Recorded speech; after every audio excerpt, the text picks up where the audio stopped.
God's message against Moab. The story of Jack and the Beanstalk. Vine of sib-mah.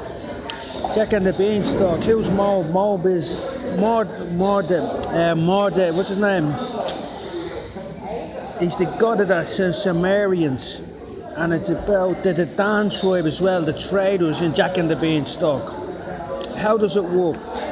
Well, we'll start off here. God's message against Moab. The word of the Lord came to Jeremiah the prophet. So it starts off a sword. We start off, the sword is on them, yeah? And then it goes into God's message against Moab. Then it goes on to the madmen. Who are the madmen? The madmen are the people that are possessed by the spirits of the watchers who pray like they're in a straitjacket. A sword will pursue thee. The voice of calling of Hebron shall spoil the destruction of the little, and Moab is destroyed, for little ones have caused a cry to be heard. For in the going out of Lilith, you know who Lilith is, continually weeping shall go up for the going down. So that's saying they're up in the sky and they're going down. So that's the story of Jack and the Beanstalk when you go up on a thing into the sky.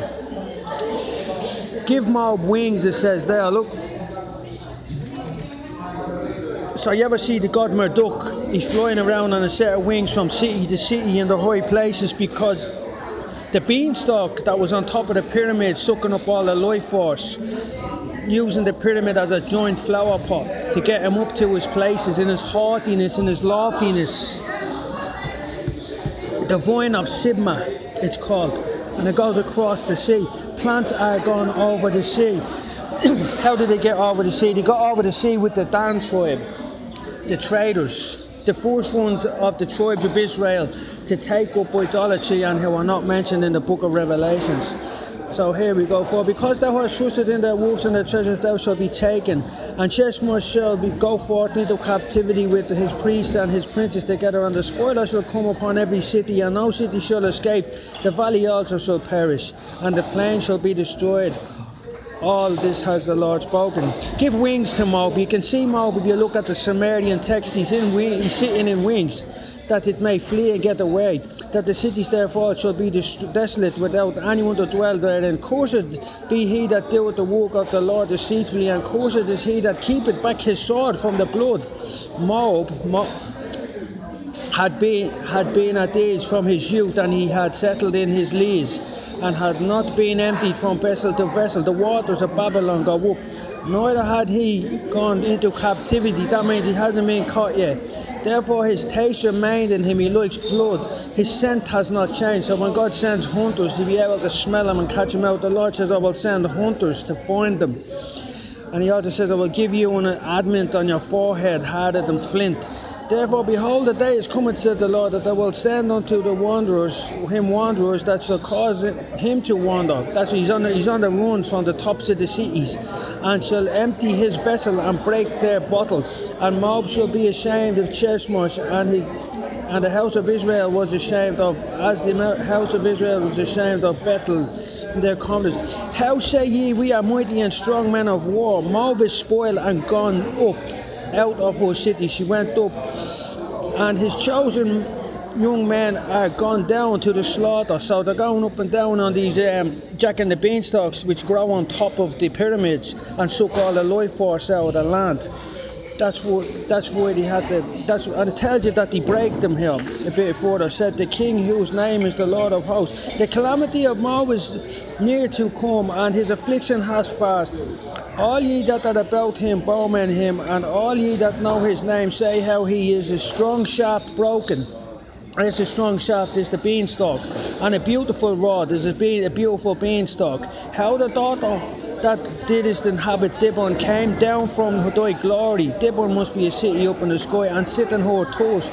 The waters of Babylon are cut off, so she's thirsty now. For the spoiler of Moab shall come upon thee, and he shall destroy their stronghold. And it says in the Bible over and over again, bring down their strongholds, bring down their strongholds. So they're above.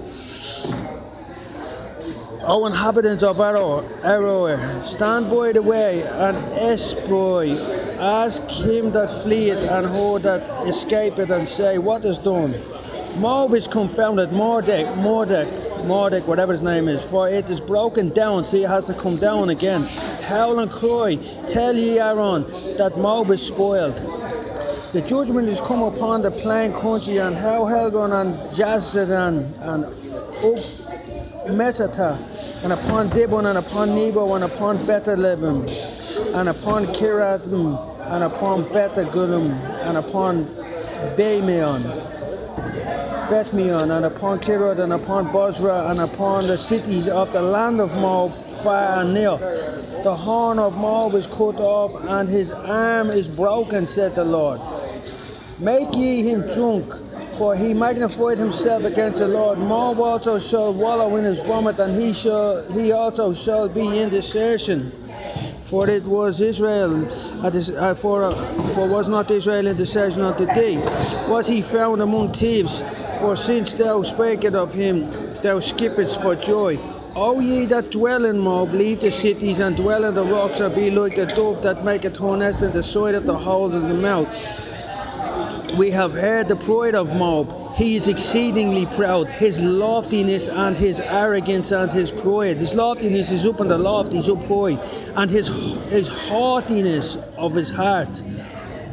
That's where they sacrifice the hearts of the victims on top of the Inca pyramids.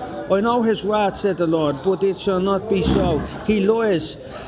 His lies shall not be of so affected. Therefore I will howl for Moab, and I will cry, and I will cry out for all Moab. Mine heart shall mourn for the men of Ki-Hirish. O vine of Sib-mah, there you go, Jack and the Beanstalk. I will weep for thee with the weeping of Jezreel. The plants are gone overseas. So English man's home is his castle, the rocket castle. That's where the English come from. So when the story of Jack and the Beanstalk, because we have Hebrew roots, we were freed from the Israel are freed from Egypt. We know these things from the past. So the plants are gone overseas. So Jack gets a beanstalk and he grows it, and he goes up to the city in the sky where the flesh-eating giant is, who is Gilgamesh. The spoiler is fallen upon the summer fruits and upon the vintage. The joy and the gladness is taken from the plentiful field. So when he's sitting on the pyramids, he's sucking all the joy and all the juice and everything up from the fields. It's their life force. And from the land of Moab I cause wine to fall from the winepress. None shall threaten with shouting. Their shouting shall be no shouting.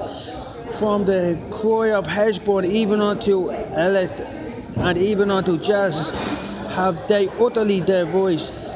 From Zorah even unto Hormish and to Hefer and the years of old. The waters also of Nimrod, probably Nimrod, shall be desolate. Nimrod was the one that created the first one world government. And then it goes on, moreover it will cause Moab, said the Lord, him and his oven in his high places. He's up there in the sky, that's it.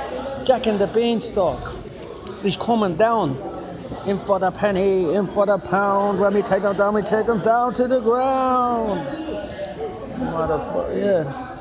That's Jack and the Beanstalk in the Bible, Jeremiah.